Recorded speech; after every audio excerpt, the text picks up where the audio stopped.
Hello, and welcome to day one of our video series, Quick Tips for Supporting Executive Function. Aspire is a local nonprofit organization that envisions a community where people of all abilities live, learn, and grow together. We believe that truly inclusive environments set everyone up for success and benefit each and every individual. We're bringing you this quick tip series because we know that executive function skills play a role in all our daily lives, regardless of age or ability. Over the course of 6 videos, our goal is to bring you factual information and practical strategies for 6 essential executive function skills. Before we move into our focus skill area for today, let's take a moment to define what we mean when we say executive function. According to the Center on the Developing Child at Harvard University, executive function and self-regulation skills are like an air traffic control system in the brain. They help us manage information, make decisions, and plan ahead. This process occurs in the frontal lobe of our brain and is responsible for our ability to organize and act upon our thoughts, ideas, and behaviors. It's important to remember that although we are all born with a unique potential to develop executive function skills, they are learned and refined through practice, experience, and reinforcement. That means we can take active steps to improve our executive function skills in various ways. Doing so can have a positive impact on our ability to learn, work, and interact with others, no matter our age or stage in life. In this series, we'll review 6 essential executive function skill areas. These include self-control, self-monitoring, working memory, flexible thinking, planning, and organization. Today, we'll take a deeper dive into the skill area of self-control by helping you understand what it means, why it's important, how you can practice it, and extra resources to learn more. Let's get started.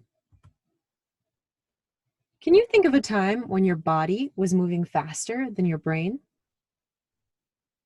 Sometimes we may act before we think things through. For example, when we reply to a message impulsively, purchase something we haven't budgeted for, or speak unkindly to someone when we feel stressed.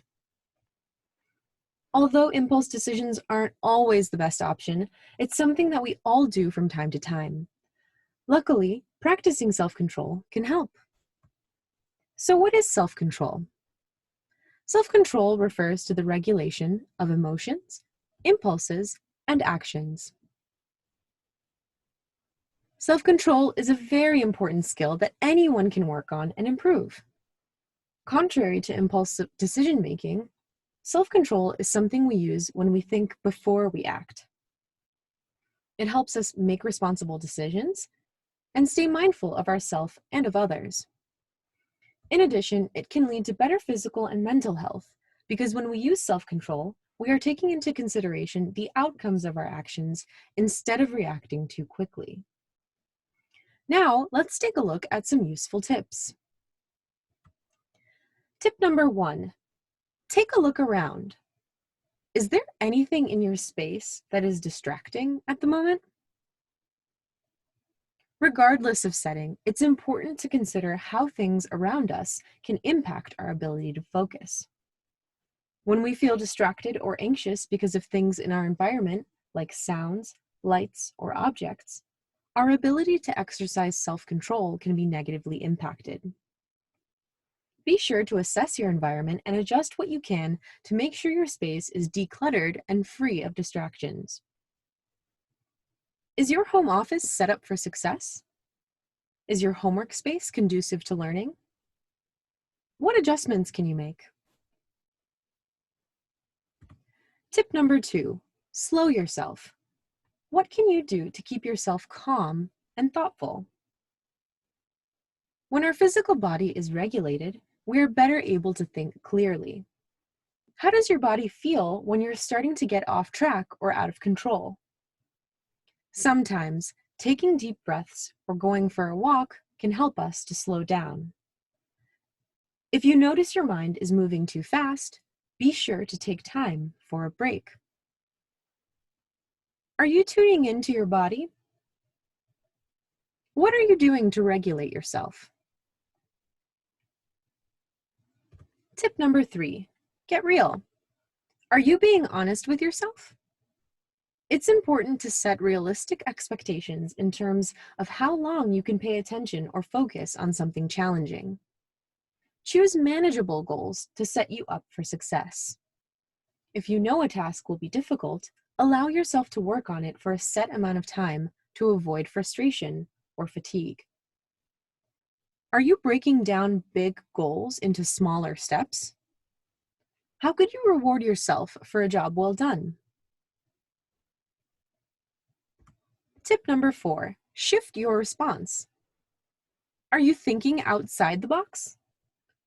Sometimes in the moment, it seems like there's only one option. Take a moment to pause and reflect on more appropriate choices. It's important to consciously reflect on which options are suitable for any given situation before responding. Can you brainstorm a list of positive ways to respond? Can you use that list as a quick reference when you feel frustrated? These are just a few tips to help you consider self-control in your daily life.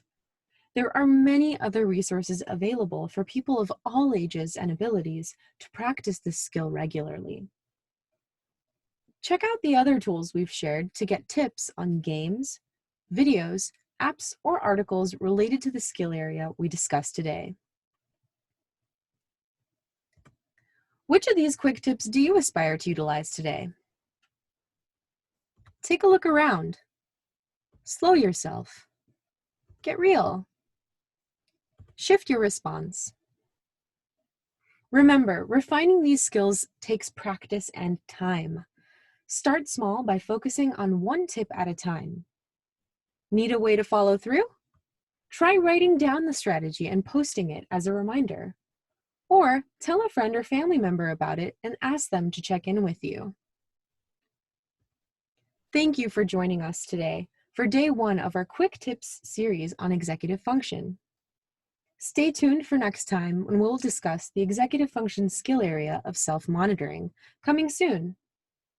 You can reach out with questions by emailing us at inclusion@aspirechicago.com. Until then, learn more by visiting aspirechicago.com or connecting with us on social media. Take care and remember, together, we're better.